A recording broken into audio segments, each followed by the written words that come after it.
Hello Pards, kumusta ang pagdiriwang mo ng Independence Day? Nararamdaman mo na ba ang tunay na kalayaan? Nararamdaman mo na ba ang walang sumisikil sa'yo? Nararamdaman mo na ba na walang sumisingil ng mga utang mo? Yun Pards, huwag mo naman tapasan yan. Kawawa naman ang inutanan mo. By the way, ano nga ba ang tunay na kahulugan talaga ng kalayaan? Dahil ba ang bawat isa sa atin na may freedom of speech? Dahil ba sa nagagawa natin ng anumang ating gustong gawin? Para lang po sa akin, ang tunay na kalayaan ay yung maramdaman mo na ikaw ay may halaga sa mundo. Yung tipong nagawa mo ng maayos yung mga bagay na ipinagkatiwala sa'yo. Hindi ka umabuso at ang lamang sa iyong kapwa sapagkat napakasarap sa pakiramdam ang tunay na maging malaya. Yung hindi ka nangangamba na baka balikan ka ng bad karma at makakatulog ka ng maayos at mahimbing. Sapagkat kung malinis ang iyong konsensya, congrats Pards, tunay kang malaya.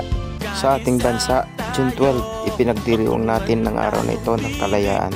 Sa mga politikong namumuno sa ating bayan, pakiusap po naman, iwasan nyo na ang korupsyon na siyang sumisikil sa ating mga mamamayan. Iparamdam nyo po sa aming mga mamamayan ang tunay na kalayaan. Salamat mga Pards!